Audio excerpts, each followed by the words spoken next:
Marcus Morris is back on the New York Knicks, and the Knicks are rumored to be linked to a big man who, in my opinion, is being slept on. All that and much more on the Knicks Digest. What's up, guys? It's your boy Dariel from Knicks Digest. Let's drop into today's video. So earlier today, it was announced that Marcus Morris has officially signed with the New York Knicks on a one-year deal. Now, Marcus Morris was actually on the New York Knicks, I believe, in the 2019-2020 season. I believe he was our leading scorer. But last season, he ended up averaging 6.4 points, 2.7 rebounds, on 0.7 assists, 43.9% from the field, 40.3% on three-point land, and you can see converting 81.8% of his free throws. Now, to break those numbers down even further, the field goals made, 2.4, were on 5.4 field goals attempted. The three-point percentage was on 2.4 three-point attempts. The biggest thing that pops out to me regarding this signing is Marcus Morris is a no-nonsense type of player. He's an NBA veteran by now, but Marcus Morris has this reputation of like nobody wants to mess with him, and he could play ball. Coming out of Kansas all those years ago, don't remember off the top of my head when he got drafted, but that reputation with the Morris twins has always been there. And the one thing about this Knicks offseason that I can say is they have been trying to put the pieces around Julius Randle, Jalen Brunson, the Villanova Knicks. If we take a look right now at the New York Knicks bench, we got Deuce McBride, we got Dante, we got Josh Hart, Precious Achiuwa, Jericho Sims, we got Cam Payne, we got Tyler Kolek, obviously who we drafted, Landry Shamet, who we just signed. Our bench isn't terrible. That big man spot is still something that we got to keep our eye on. In the next segment, I'm going to be talking about someone that could be linked to the Knicks. I do like the pickup of Marcus Morris. Like I said, no nonsense type of guy. And if anybody's going to be messing with Jalen Brunson just because of his height and his stature, now we know Marcus Morris is going to be there to defend Jalen Brunson and any one of his teammates. Of course, Julius Randle is another guy. So Marcus Morris is listed as a power forward, so it looks like the minutes of backing up Julius Randle is going to be mixed. You're going to have some nights Josh Hart is going to be backing up Julius Randle. Josh Hart is going to slide to the power forward position, which he's done throughout his career. And now we got Marcus Morris, who's 6'8", 220 pounds. He can definitely hold his own. Going back towards the bench, Josh Hart, Precious Achiuwa, and Marcus Morris, those three players I feel like are interchangeable for the power forward position. Josh Hart has played power forward in his career. Even though he's undersized, he is used to playing that position. So Josh Hart, Precious Achiuwa, and Marcus Morris, they can be plugged in, plugged out, which I do like the versatility on that. You guys know how I feel about Precious Achiuwa. My faith isn't all there with him. Jericho Sims, I feel like is more, he's really going to be stuck at that 5 spot, backing up Mitchell Robinson. So I don't really think Coach Tibbs will plug him into the 4 spot. But maybe he will. I do like the interchanging pieces that we have for Julius Randle's backup. Josh Hart, Precious Achiuwa, Marcus Morris. From those three, obviously, I would pick Josh Hart number 1. I would go Marcus Morris number 2 and Precious Achiuwa. Sorry, bro. You're at the end of the bench, bro. And even the point guard position as well. We got Deuce, we got Cam Payne, Landry Shamet. Landry Shamet is a little bit more of a shooting guard, but he has played point guard before in his past, more recently with the Phoenix Suns. So again, we have pieces on this team that we could plug in and plug out, but it's going to be up for Coach Tibbs to figure out the rotations, figure out who meshes well with who. The starting 5 looks like to be set. But a lot is at stake this upcoming season, and we'll see what Coach Tibbs does throughout the duration of the season. Before I move on to the next segment, I just want to highlight Marcus Morris's game and how he is able to put the ball in the bucket. I'm not saying that the reason why we signed him is because we're depending on him. Absolutely not. There are more than enough players on this roster that we could depend on. But just to give Knicks fans a little bit of assurance, in the 2019-2020 season, the first half of that season, he played for the Knicks. And then in February, he got traded to the Clippers. So these numbers include the Knicks tenure as well as the rest of the season when he finished it off with the Clippers. See, as you can see here, 16.7 points, 5 rebounds, 1.4 assists in the 62 games that he played that season. As far as the field goal makes and attempts, he made 5.7 on 13.1 field goals attempted, which equates to 43.8%. Three-pointers, he made 2.3 on about 5.6 three-point attempts, which equates to 40%.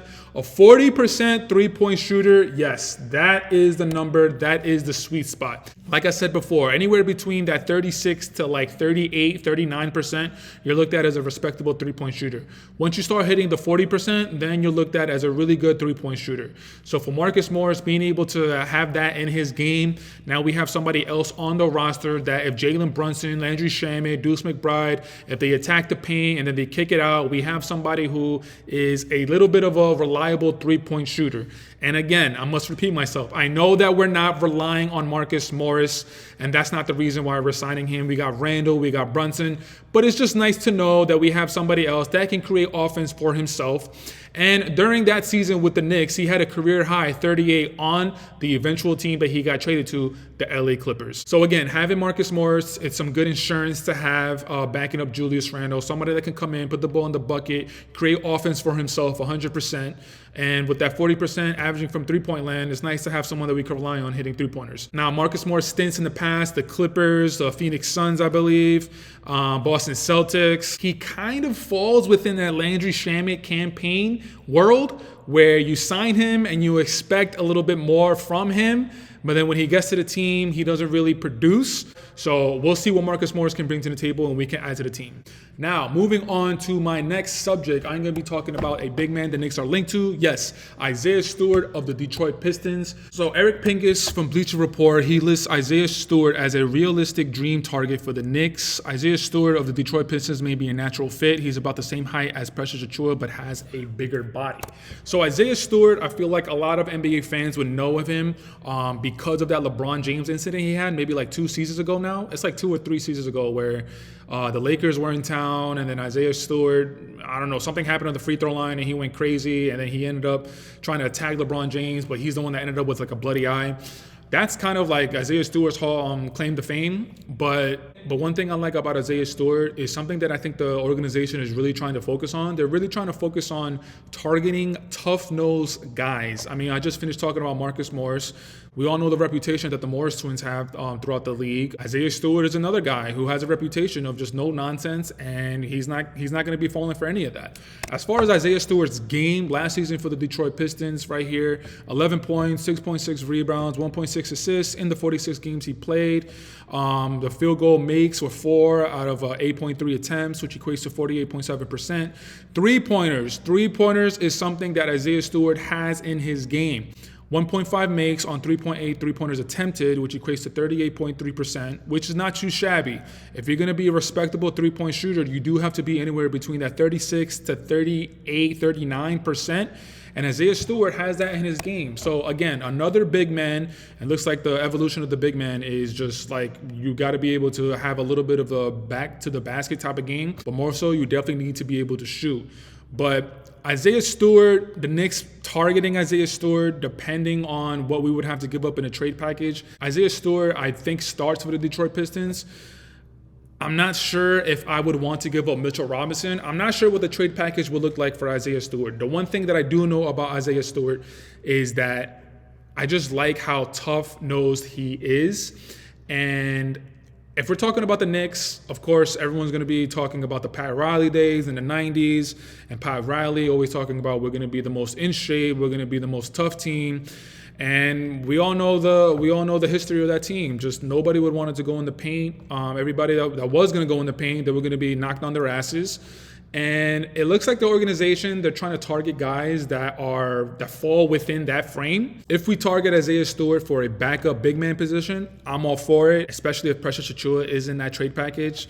I'm sorry I'm hitting on Precious Achiuwa so much, man, but I'm telling you guys, that big man position, whether it's the starting big man position or if it's the backup big man position, that's going to be a really, really important piece in this upcoming season. Isaiah Stewart, I think he only has like 3 or 4 seasons under his belt. So there's a good enough sample size there to see what Isaiah Stewart is going to be able to bring to the table on whatever team he lands on.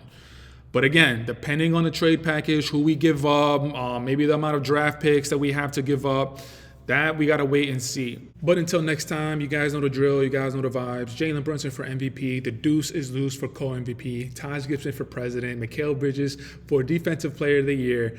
And until next time, I'll check you out in the next video.